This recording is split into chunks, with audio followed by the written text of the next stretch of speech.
Bonjour, ici Antoine Desjardins, auteur du livre Indice des feux, qu'on voit ici un peu surexposé au bord de ma fenêtre. Donc, Indice des feux qui était paru en 2021 chez La Peuplade. Je suis ici aujourd'hui, évidemment, pour l'initiative Lire en cœur, qui encourage la littérature québécoise, la lecture en général, et aussi, évidemment, la consommation locale. Donc, aller chez vos libraires indépendants, vos librairies indépendantes pour vous procurer les divers titres que je vais vous conseiller aujourd'hui.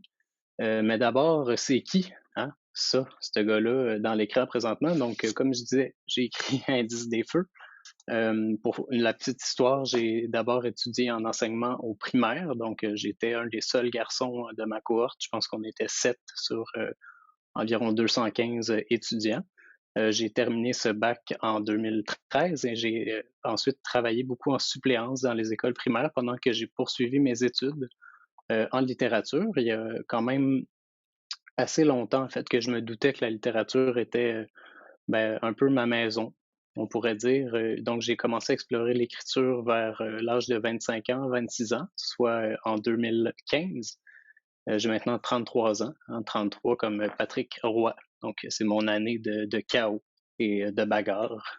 Mais non, plaisanterie laissée de côté. Ensuite, j'ai fait ma maîtrise en création littéraire que j'ai terminée en 2018. Et puis voilà, 2021, j'ai fait paraître Indice des feux, qui est un recueil de 7 nouvelles qui explore un peu la détresse existentielle qu'on ressent dans le contexte de la crise écologique.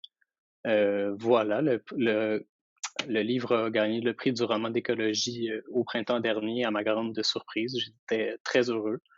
Et puis, ça m'a fait voyager un peu du côté de la France aussi, d'où je reviens. J'étais au festival America à Vincennes, qui est tout juste à côté de Paris, la semaine dernière. Et donc, c'est peut-être le petit grain de voix de restant de COVID que vous entendez qui va, je l'espère, vous plaire et vous donner envie de lire les divers livre que je vais vous présenter dès maintenant. Mais avant de commencer, cette liste, je l'ai construite de façon assez éclectique, en fait. J'avais envie d'aller un peu dans toutes les directions, de ne pas m'en tenir à une thématique en particulier. Mais ce qui a orienté mes choix, c'était idéalement, en fait, des œuvres nécessaires. En fait, des œuvres qui sont habitées par une urgence d'écrire, de dire, de nommer, d'exposer, de révéler, de toucher. C'est vraiment, je pense, le premier critère que je regarde ou auquel je porte attention. Quand je commence un livre, j'ai envie très rapidement d'entrer dans un livre que je sens qui est porté par une voix qui s'interroge soit sur le sens ou qui interroge le sens qu'on apporte aux choses, qui viennent challenger notre rapport au monde, pour utiliser un anglicisme, mais qui viennent donc nous bousculer, nous remuer, des œuvres qui sont différentes aussi, qui ont une unicité, soit dans la voix, dans la forme, c'est quelque chose à quoi je suis très sensible aussi. La sincérité dans l'écriture qui est toujours un peu dur à mesurer, mais on dirait que c'est quelque chose qu'on sent plus que quelque chose qu'on peut vraiment pointer dans le texte. C'est dans l'élan d'écriture. Euh, c'est ça, j'aime sentir que c'est pas, on n'est pas en train de jouer. On n'est pas en train d'écrire des grandes fables. Je pense que dans le monde dans lequel on vit, on a besoin en ce moment de ces œuvres-là qui sont nécessaires et qui viennent vraiment nous bousculer. On est dans un monde quand même où l'urgence se ressent à tous les niveaux, que ce soit politiquement, culturellement, au point de vue écologique, la guerre qui couve un peu partout. Donc voilà, c'est un peu ce qui a guidé mes choix, des œuvres que je trouve vraiment nécessaires, urgentes, des œuvres qui ont la capacité de nous bouleverser de diverses manières. Euh, et donc, c'est ce que je vais vous présenter aujourd'hui. La première œuvre que j'ai sélectionnée, que j'ai adorée, Les Entailles de Marie-Hélène Gay, paru chez Poète de Brousse.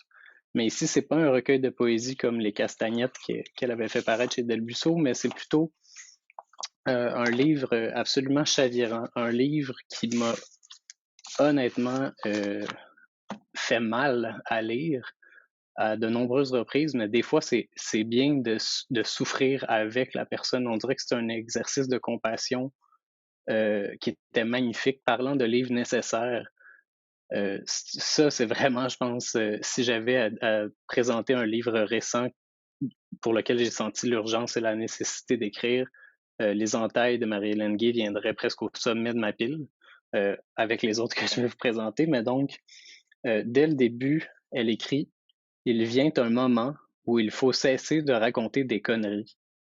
Et ça donne vraiment le ton au livre. Donc, on va être dans un livre qui est basé sur une intention, du moins, de raconter, entre guillemets, la vérité. On sait bien que toute narration va s'éloigner à un moment ou à un autre de la vérité. On est toujours quand même dans une relative fiction quand on se raconte, puisque retourner dans les souvenirs, c'est un exercice quand même de narration de soi. Mais il y a dans les entailles des extraits vraiment poignants, en fait.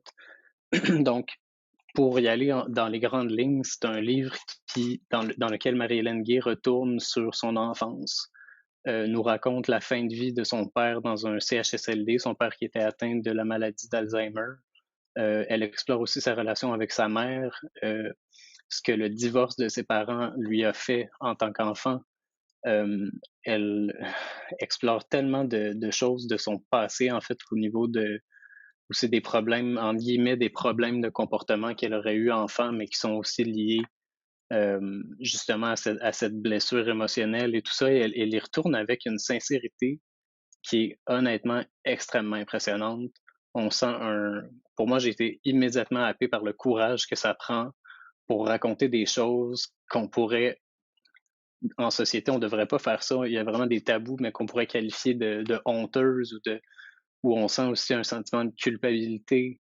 Il y a des extraits de dossiers en fait médicaux de psychiatres qu'elle avait rencontrés enfant et qui dressent des portraits très mécaniques d'une enfant. Ça m'a, en tant qu'ancien enseignant au primaire en plus, c'était des choses qu'elle a vécues vers l'âge de 7, 9 ans, puis ensuite plus tard, là, mais les extraits d'elle, enfant, décrites par un psychiatre, m'ont glacé le sang. Honnêtement, c'était dépourvu d'humanité, dépourvu de compassion.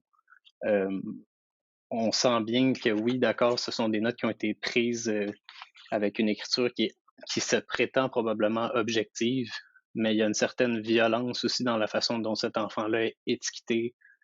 Euh, donc moi, ça m'a complètement tué, puis j'ai été totalement impressionné aussi par le fait qu'on ait accès à ce dossier-là, puis ensuite, donc, c'est un livre qui s'écrit par fragments où on est dans le présent, dans le passé, on a des pensées sur le futur aussi, on a toutes sortes de réflexions qui pourraient s'apparenter à de l'essai, des choses très poétiques aussi. On sent bien que qu'elle est aussi poétesse dans l'écriture, ça se sent parfaitement. C'est une écriture qui est magnifique, précise, chirurgicale. Et puis, ce qui est extrêmement beau aussi dans ce livre-là, c'est que on sent l'intention derrière n'est pas de jouer, entre guillemets, de jouer dans un bobo ou de donner en spectacle sa souffrance ou ses plaies ou de se poser en victime. C'est vraiment pas ça. C'est l'exploration de moments douloureux ou charnières d'une vie qui sont des fois heureux, des fois honteux, des fois un peu humiliants aussi, mais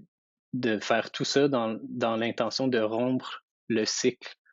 Euh, Aussi parce qu'on a accès un peu par bribes au passé de sa mère. Donc, on voit un peu ce qui lui a été légué par ses parents, certaines difficultés qui viennent de cette enfance-là. Et elle, qui, au moment de l'écriture, attendait un enfant, euh, on sent que c'est vraiment pour essayer de briser le cycle, de travailler sur elle-même, de venir un peu suturer peut-être ces plaies-là. Pas de jouer dedans, mais de les regarder pour en sortir. Tu sais. Ma belle-mère dit souvent, rendu au bout de servir. Puisque ça m'a fait penser à ça parce qu'en fait, elle va tellement en profondeur dans une expérience intime que rendu au bout, servir au sens où l'intime devient universel, l'intime touche à des choses qui sont tellement partagées que ça vient aussi nous chercher, nous, même si les expériences, évidemment, sont très différentes. À commencer par le fait que je suis un homme et que c'est une femme, mais il y en a un million d'autres aussi des différences entre nous, mais j'ai quand même été vraiment touché, ça m'a pris au cœur. Et donc, Les Entailles de Marie-Hélène Guy, je vais vous lire un tout petit extrait, tout petit, juste pour le plaisir, parce que c'est délicieux. C'est un livre extraordinaire. Donc, c'est à propos de l'intention derrière l'écriture. Je me raconte ainsi afin de créer un attachement entre nous, puisque le récit tend parfois à effacer celui ou celle qui l'écrit. On a déjà dit de moi que je suis une catastrophe.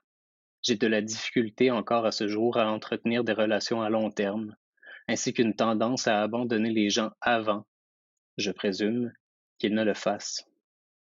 J'habite avec aisance ce qui est soudain et interdit. L'agressivité et la colère ne sont jamais bien loin. Avec les années, j'ai appris à ouvrir les poings, à parler au lieu de crier. Maintenant, je me montre fonctionnel en société, poli, jovial à mes heures. Désormais, l'amour et l'écriture représentent à eux seuls l'entièreté de ce qui me confirme.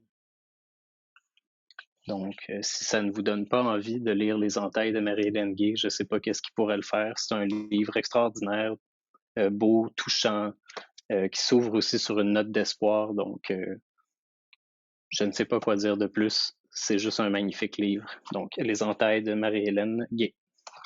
Le second livre que j'aimerais vous recommander, celui-là, c'est Le Totem du loup de Jiang Rong. Jiang Rong est un pseudonyme, donc c'est le pseudonyme de Lou Jiamin. Je ne sais pas si je prononce correctement son nom, mais donc Le Totem du loup est un roman autobiographique dans lequel Lou Jiamin, qu'on a connu sous son nom de plume Jiang Rong, revient sur une expérience fondatrice de sa vie. Dans les années 70, il a été envoyé, en fait, lors de la révolution culturelle en Chine, il a été envoyé à la campagne, donc dans les plaines de la Mongolie intérieure. Donc, il a été forcé d'y aller, mais il y a passé finalement 11 ans. Donc, en tant que jeune étudiant, entre guillemets, instruit chinois, il a accompagné des nomades mongols qui prenaient soin en fait de leur cheptel, qui vivaient une vie donc toujours dans le mouvement. Euh, oui, installaient temporairement les yourtes d'un endroit à l'autre, mais étaient constamment en mouvement. Et donc au début, pour un jeune étudiant chinois, c'est extraordinairement déstabilisant. Donc au début du livre, on est vraiment dans une sorte d'étonnement, de sentiment d'étrangeté, aussi une immense différence culturelle entre la culture mongole des héritiers de Genghis Khan et de ce jeune étudiant qui, en fait, n'avait jamais été en contact de cette façon ni avec la nature, ni avec le territoire mongol, ni avec cette culture qui euh, est extraordinairement bien décrite dans le roman. Donc, au début, l'étonnement de l'étudiant fait rapidement place à un sentiment d'admiration pour tout ce que ces personnes-là sont capables de faire pour survivre totalement de façon autarcique. Donc, n'ont nul besoin de la société. On sent bien que oui, la Chine n'est pas bien loin avec ses pratiques qui sont totalement différentes. Donc ici, on n'a aucun rapport à l'agriculture, on n'est pas dans la sédentarité non plus. Mais donc, très rapidement, il vient à être en contact, et c'est pour ça que le livre s'appelle Le Totem du loup, avec cette relation très particulière qu'avaient les Mongols avec les hordes de loups. Donc, ces hordes qui venaient dévorer les cheptels et donc qu'ils craignaient, mais qu'ils admiraient aussi en retour.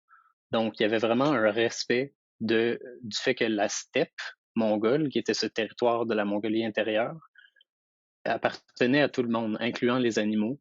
Et donc, le loup était vénéré en même temps que craint. Et donc, lorsque la nuit tombe et qu'on entend les loups approcher et tout, il y a vraiment un sentiment de terreur, mais aussi un respect de cette force et puis de ce cycle où le jour et la nuit se laissent place de la même façon que les hommes et les animaux aussi partagent cet espace, partagent la vie en général. C'est un livre extraordinaire, humaniste, rebelle, une œuvre écologique de la première heure aussi. C'est vraiment extrêmement critique. Donc, c'est pour ça que Jiang Rong avait été son pseudonyme, parce que Lou Jiamin avait fait de la prison déjà à 2 ou 3 reprises dans sa jeunesse, parce que c'était une personne qui critiquait le régime au pouvoir. Et dans cette œuvre, on a vraiment un point de vue très égratignant sur ce que la Chine a fait subir à la Mongolie en s'emparant de ses terres, en faisant aussi une agriculture, une monoculture qui a finalement totalement démoli les terres de la steppe qui étaient en santé en raison justement du respect des peuples nomades mongols pour ce territoire-là. C'est une œuvre, c'est un des meilleurs livres que j'ai lu dans ma vie, certainement un des 3 ou 4 meilleurs livres que j'ai lu dans ma vie. Je trouve qu'il n'est pas suffisamment lu au Québec. Je vous le recommande incroyablement, fortement. Prochain livre maintenant, For Today I Am a Boy de Kim Fu, paru chez Héliotrope et traduit de l'anglais par Jeannot Claire. Donc, For Today I Am a Boy, extraordinaire livre. On suit un jeune garçon chinois qui s'appelle, voyons, qui s'appelle Peter. Hein? On y est. Et donc, qui est en fait le dernier fils, en fait le dernier enfant de la famille. Ses parents ont eu 3 filles et le dernier enfant, c'est Peter qui, pour son père, qui a vraiment une vision très traditionnelle, conventionnelle, euh, et comme vient sauver la famille, Peter, qui est le roi de la famille selon les dires de son père. Et donc, le problème, c'est que très tôt dans sa vie, euh, Peter sait qu'il, lui aussi, il est une fille. Lui aussi, il se voit en fait grandir en tant que femme, mais il est prisonnier de ce corps et aussi prisonnier de cette culture qui lui refuse de, de vivre sa véritable identité parce que son père lui met toute une pression pour être un homme. Donc, on a aussi une grande critique de la masculinité toxique, de codes absolument dégoûtants, de pour être un homme, il faut ci, il faut ça. Il y a une scène absolument bouleversante où le jeune Peter se retrouve, en fait, malgré lui, à participer à une agression sexuelle d'une fillette dans la cour d'école où les petits garçons lui font baisser ses culottes pour. Donc, c'est quelque chose d'assez horrible. Je vais m'en tenir là, mais quand il revient à la maison, sa mère l'engueule, le gifle. Et puis, dès qu'elle quitte la pièce, son père le regarde avec un sourire. C'est la première fois que son père est fier de lui. C'est quand il vient d'agresser une jeune fille. Donc, on sent vraiment très rapidement le climat toxique dans lequel il grandit. C'est très difficile pour lui ouais, de se sentir bien dans sa vie, dans sa peau. C'est vraiment, c'est un livre absolument extraordinaire qui s'attaque à tellement d'enjeux différents, aussi au camp qui prétendument soignerait les personnes homosexuelles. On a accès par le personnage de Claire à tout ce qu'elle a dû traverser pour essayer de réprimer son orientation sexuelle, a été plongée dans des bains de glace par un curé qui l'a laissé dans le bain de glace jusqu'à temps qu'elle entende la voix de Dieu, ce genre de choses. Un autre point que j'ai beaucoup aimé dans ce livre, c'était le clash générationnel aussi. Puis le nombre de couches dans ce livre-là. On a vraiment aussi une réflexion sur l'expérience immigrante, sur l'identité, sur tellement de choses. Et puis, on a un clash de génération entre les plus jeunes personnes de la communauté LGBTQ ou les plus jeunes personnes trans qui, dans leur famille, ont pu être accueillis pour la personne qu'ils étaient et faire une transition rapidement et donc s'épanouir en tant que personne, alors que le personnage de Peter a été complètement opprimé par le climat dans sa famille et donc indirectement, c'est comme s'il en veut à ces personnes plus jeunes qui ont pu s'épanouir, qui ont pu être la personne qu'ils souhaitaient être ou qu'ils savaient plutôt être. C'est beau, c'est magnifique, il y a énormément de choses dans ce livre, je vous le recommande sans modération. Prochain livre maintenant, L'Arbre Monde de Richard Powers. Ça aussi, c'est un des meilleurs livres que j'ai lu dans ma vie. C'est une grande œuvre, en fait, par laquelle on rencontre 9 personnages qui ont un lien particulier avec un ou avec des arbres, ou en particulier avec des espèces d'arbres.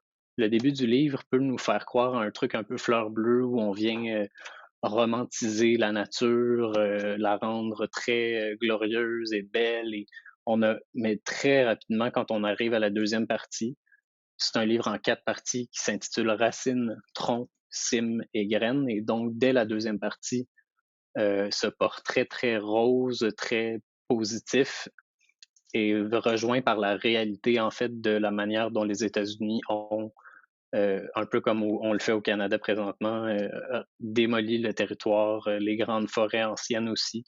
On voit un portrait donc de cette société capitaliste néolibérale et la lutte de personnes qui ont essayé ou qui ont consacré leur vie à essayer de faire dérailler ce système pour être un petit peu avalé par cette machine. Mais c'est ici un mélange d'humanité, de beauté, de souffrance absolument extraordinaire.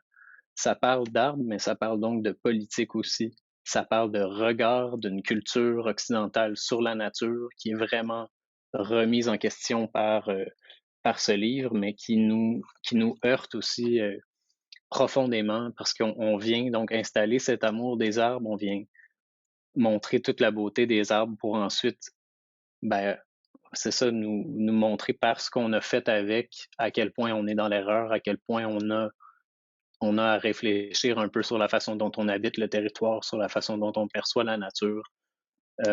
Ça a gagné le prix Pulitzer en 2019. C'est pas pour rien, c'est un livre extraordinaire. Donc, ça s'intitulait The Overstory dans sa version originale. Ça a été traduit par Serge Chauvin. C'est une belle traduction. Elle vaut la peine, donc je vous le recommande encore une fois chaudement. Prochain livre maintenant. J'ai adoré tout simplement ce livre. Pompière et pyromane de Martine Delvaux, que j'ai lu presque d'un coup, en fait. Ça m'a vraiment, vraiment touché. C'est un livre que j'ai trouvé magnifique. C'est dès les premières pages, en fait, on annonce le sujet. Pompière et pyromane, donc évidemment, on est dans la thématique du feu, mais ça s'attaque un peu au contexte actuel où la crise climatique remet en question toutes les perspectives d'avenir de la génération qui nous suit. Et donc, Martine Delvaux, guidée par l'amour qu'elle a pour sa fille, euh, vient faire un plaidoyer absolument magnifique pour une colère, une indignation et une révolte portée par l'amour. J'ai envie de commencer en fait directement par l'extrait qui, je trouve, résume vraiment bien l'intention derrière ce livre, qui est extrêmement critique, mais qui est plein de bienveillance et de tendresse. Donc, ça va comme suit. On ne parle pas assez de la radicalité de l'amour maternel, ni de la radicalité de l'amour tout court, de l'amour comme bougie d'allumage d'un mouvement révolutionnaire, d'une politique de l'amour à partir de laquelle travailler à repousser, repousser, repousser la haine avec toute l'énergie du désespoir. Donc pour moi, il est vraiment là le cœur battant de Pompière et Pyromane. C'est vraiment cet amour pour sa fille, mais cet amour pour la jeunesse, cette volonté de transformer cet amour en un mouvement, en une indignation, en une colère qui est nécessaire. Évidemment, comme dans toute l'œuvre de Martine Delvaux, on parle aussi de la place des femmes, de la prise de parole des femmes qui est souvent qui est souvent remise en question, quand on qualifie par exemple les femmes d'hystériques alors que le message qu'elles portent est véritable, nécessaire, empreint de colère. Donc comme si on s'attendait à ce que les femmes soient silencieuses et douces et qu'elles prennent soin, mais donc la forme de son amour est un cri vital, nécessaire, urgent, qui est porté par tellement d'amour, mais aussi de colère, mais et d'une intelligence aussi, comme dans tous les livres de Martine Delvaux. On a vraiment un assemblage dans ce livre qui est fait en plusieurs fragments. Je ne sais pas si on va le voir, mais des petits fragments qui s'accumulent, qui s'accumulent, qui s'accumulent et qui créent une espèce de mosaïque immense et magnifique autour de la thématique du feu, mais autour de tout ce qui peut, en fait, vient tresser avec, par exemple, des anecdotes, entre guillemets, qui sont parfaitement bien choisies, tout à fait pas au hasard, mais donc le rapport au feu des Premières Nations, les feux de forêt un peu partout dans le monde, le portrait de la jeune fille en feu, le film, les bûchers pour brûler les sorcières, mais aussi pour brûler les morts pendant la pandémie en Inde. Euh, L'immolation du guet-golin, qui est une chose absolument horrible, mais qui vient quand même vraiment rejoindre cette thématique. Donc, à chaque fois, on a une maîtrise, en fait, du sujet où, même s'il n'y a aucun lien qui est nommé entre tous ces éléments, ça crée une espèce de mouvement là, qui est comme si on vient attiser un grand feu, et on en sort avec, je trouve, une envie de s'impliquer. Donc, c'est pas déprimant, c'est même s'il y a énormément de fragments qui sont durs, où on parle de violence, on parle de misogynie, on parle de toutes sortes de trucs qui sont vraiment difficiles à regarder, mais qui viennent comme des bûches qu'on met dans le feu, justifier justement cet incendie nécessaire, cet incendie qui permettrait de renverser la société dans laquelle on est et qui a besoin justement de plus d'amour, de plus de compassion, de plus de solidarité, qui sont toutes des choses qui se retrouvent dans ce livre. Et donc, vraiment, c'est un livre que j'ai adoré. Donc, Pompière et Pyromane de Martine Delvaux. Vous pouvez aller lire n'importe lequel de ses autres livres aussi, qui sont tous excellents et qui participent au développement de notre intelligence. Bon, prochain. Ah, tellement beau. Déjà, le titre, c'est suffisant. Soigner, aimer. Donc, de Vanessa Yunsi, qui est poétesse, mais aussi psychiatre. Et donc, ça se ressent dans toute l'écriture du livre, où on a accès un peu à des anecdotes, des histoires, où on rencontre Vanessa Yunsi elle-même, mais aussi ses patients. Tout ça dans le but c'est comme un grand plaidoyer pour un soin qui est ancré dans l'amour. Donc, un soin hospitalier dans le milieu de la psychiatrie qui serait moins froid. Donc, on peut rejoindre ici les entailles de Marie-Hélène Gay, qui donne vraiment, c'est drôle parce que j'y pensais hier, donc les notes dans les dossiers de Marie-Hélène Gay sont d'une froideur et d'une sorte de violence passive qui est horrifiante. Et tout au long de son livre, Vanessa Yunsi fait plutôt un plaidoyer pour des soins qui sont basés sur l'amour. On sait que ces dernières années, au Québec, on a eu droit à une série de gouvernements qui ont toujours des préoccupations sur la productivité, sur le nombre de patients qui vont être vus, mais qui semblent oublier que le soin, c'est quand même orienté vers des êtres humains qui ont peur, qui ont froid, qui ont mal, qui ont des besoins en ce moment urgents, mais qui ont besoin d'être aimés pendant qu'ils sont hors de chez eux dans un lit d'hôpital. Et donc, par la constellation de petites histoires de Vanessa Yunsi, on n'a même pas besoin d'un message, on le ressent tout de suite. Donc, on a des anecdotes diverses, certaines un peu plus dures, d'autres loufoques, tout ça sur un fond aussi d'amour du territoire. Beaucoup d'histoires sont situées à cette île, sur la côte nord. On a la rencontre de Vanessa Yunsi avec des personnes inoues aussi, le contact avec d'autres façons de soigner, d'autres façons de faire preuve de reconnaissance aussi chez les personnes inoues. Il y a tellement de choses là-dedans et c'est un peu le point en commun de tous les livres que je nomme, c'est qu'il y a énormément de couches de sens. On peut pas mettre une étiquette sur aucun de ces livres-là sans perdre 80%. Il y a énormément de couches. Donc ici, on a une langue poétique magnifique. On a de l'amour, on a du soin, on a une critique aussi qui est voilée. On a un souci aussi d'explorer le côté intime, mais pour montrer ce qu'il y a d'universel aussi dans ces expériences-là.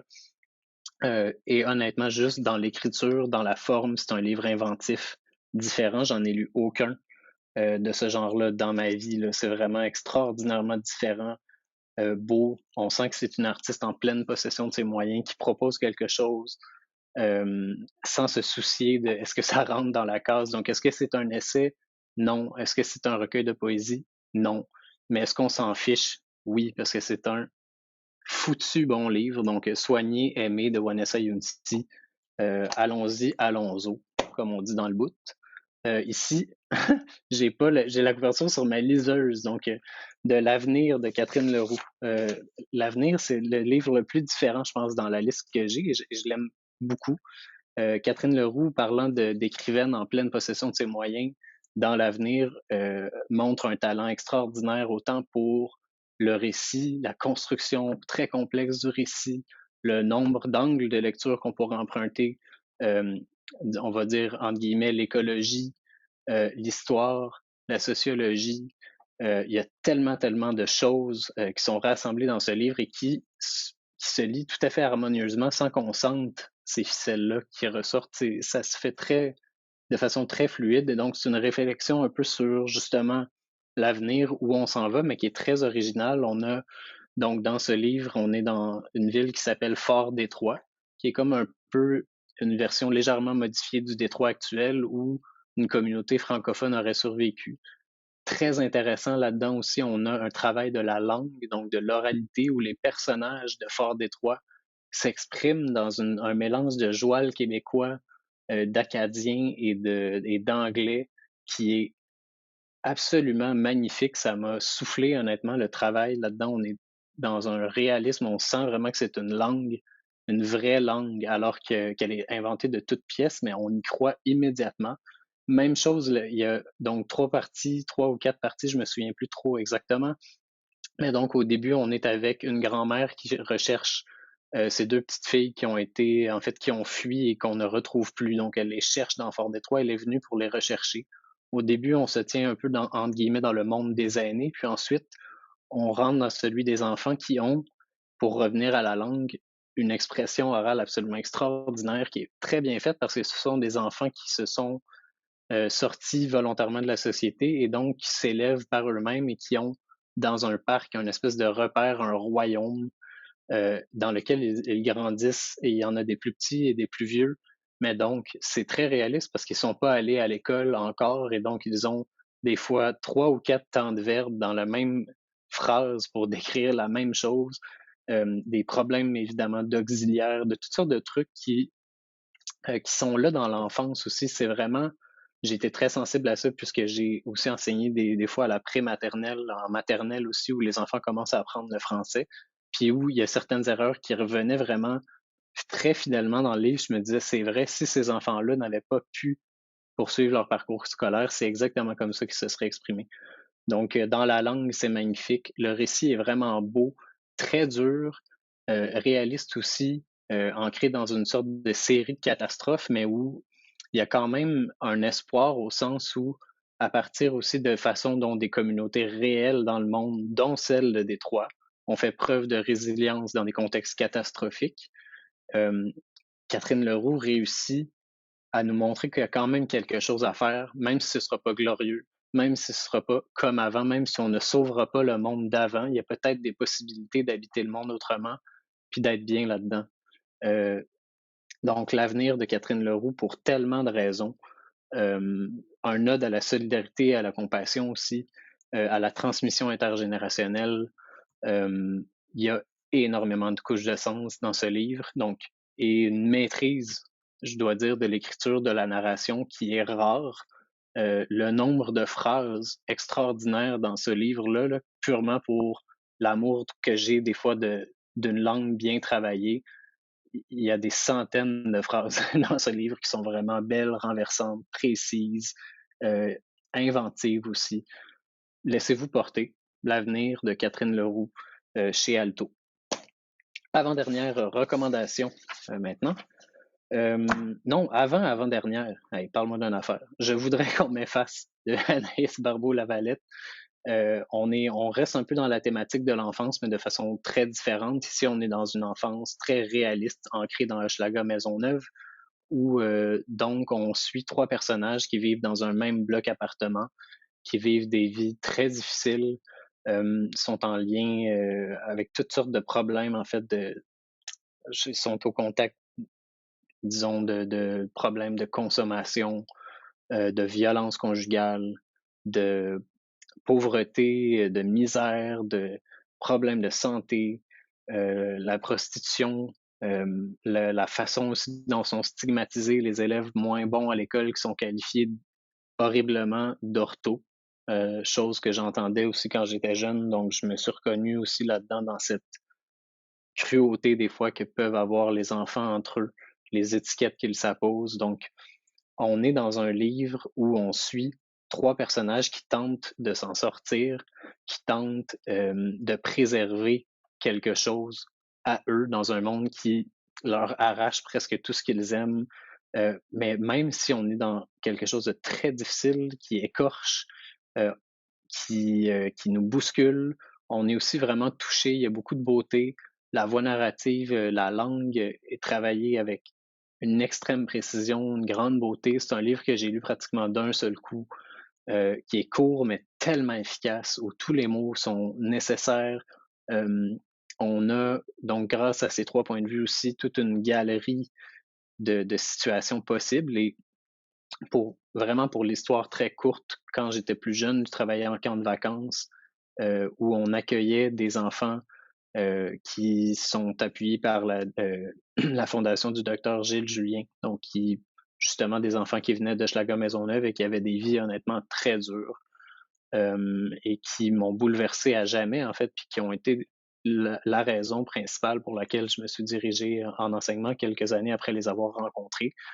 Et ce que je veux dire par là, on s'en fiche de ma vie, mais toutes les situations représentées dans ce livre-là, ces enfants-là m'en ont parlé, les ont vécues d'une façon similaire.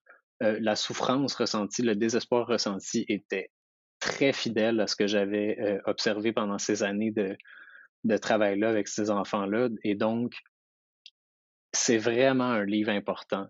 C'est vraiment un livre qui met le nez dans le caca, comme on dit. Donc ça, c'est dans notre cours, dans notre société, on entretient euh, cette problématique-là parce qu'on la regarde pas avec suffisamment de compassion et de solidarité. Ces enfants-là existent. Ces situations-là existent depuis très longtemps.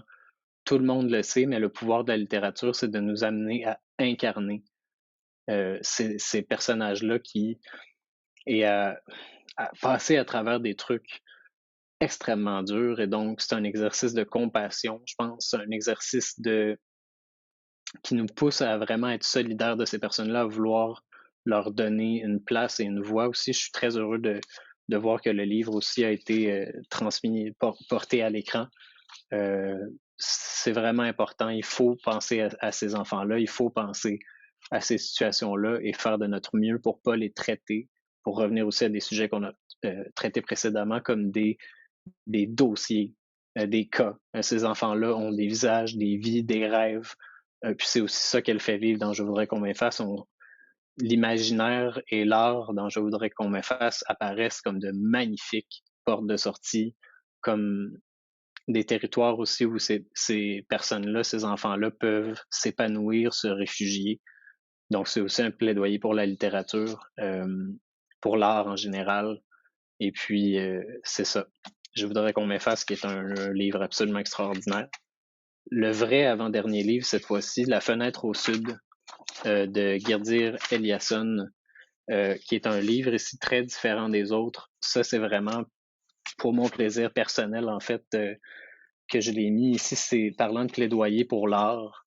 On a vraiment un livre dans La fenêtre au sud de Girdir Eliasson. On a un livre dans lequel on suit un personnage, un écrivain qui s'est réfugié dans une cabane au fond de l'Islande, dans un minuscule village qui est désert une large partie de l'année, donc en dehors de la période de vacances, où il fait froid, où il y a très peu de contacts sociaux, mais où tout est tourné vers l'écriture et la création. Et tout au long du livre, le personnage est incapable d'écrire l'histoire qu'il veut écrire, mais finalement, on se rend compte que ce qui est important, c'est pas tellement qu'il puisse tout au long de l'année, on le suit à faire ses essais, à penser à cette histoire, essayer de la mettre sur le papier, mais tout ça pour arriver au fond à se dire qu'on s'en fiche un peu du produit au bout. Est-ce qu'il y a un livre ou pas? Est-ce qu'il va être publié ou pas?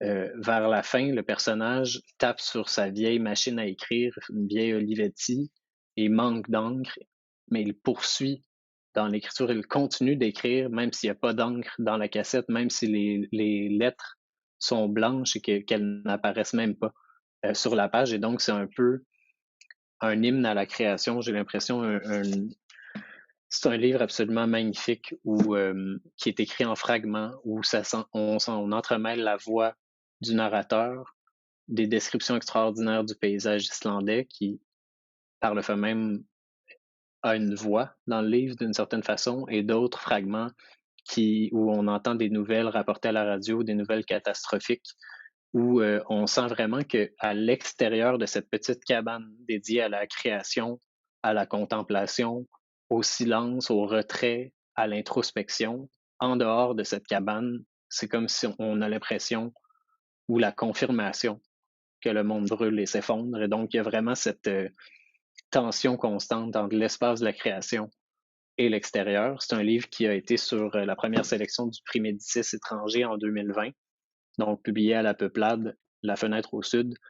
Je vous le recommande, c'est juste magnifique. Ça fait 3 ou 4 fois que je le relis. C'est très rare que je relis un livre et à chaque fois, je trouve d'autres choses.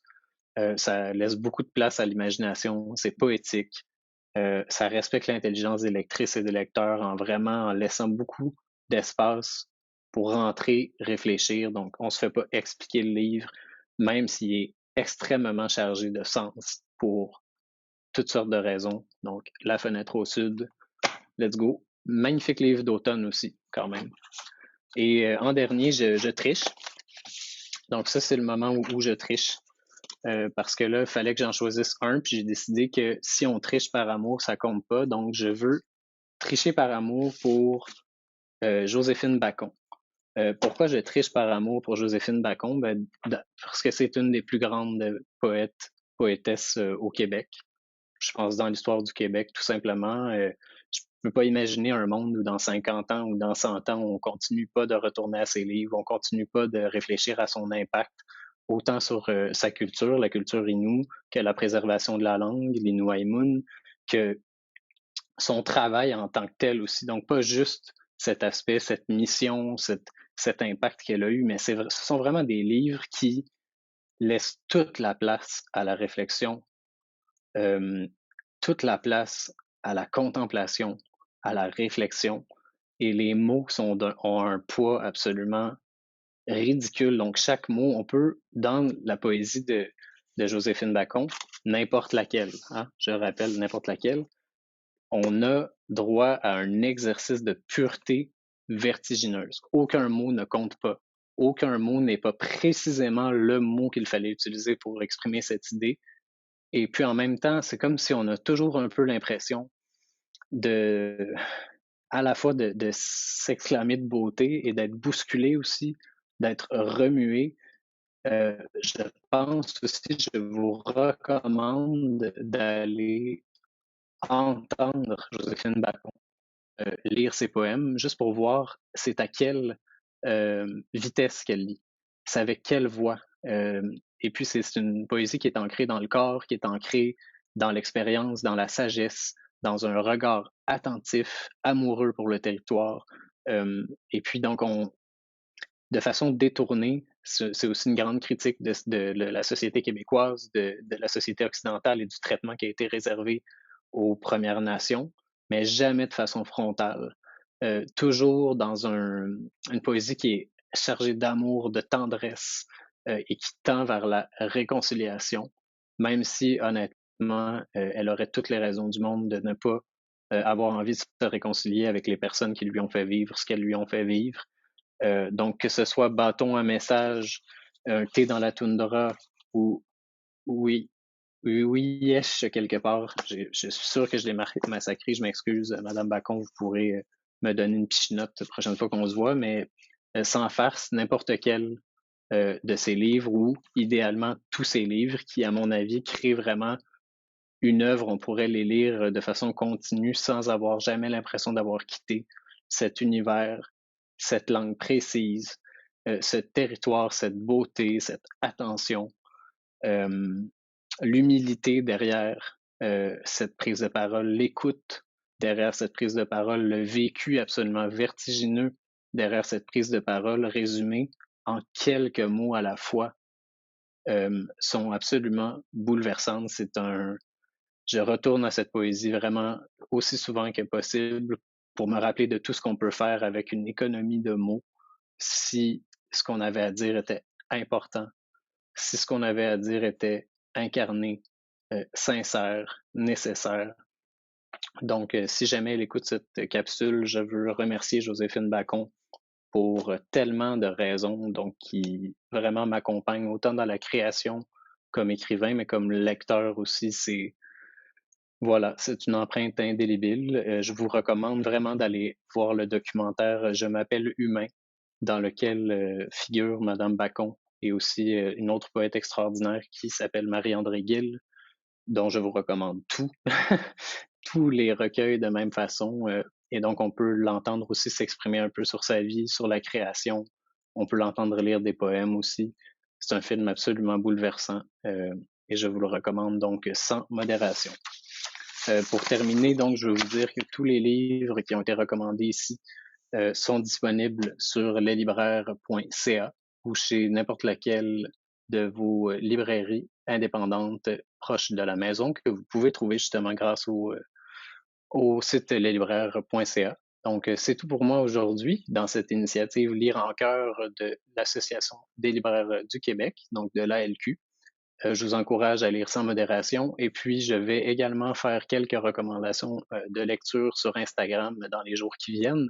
Donc, vous pouvez suivre aussi l'ALQ pour suivre justement ces recommandations-là. Je vous souhaite une excellente journée et de très bonnes lectures.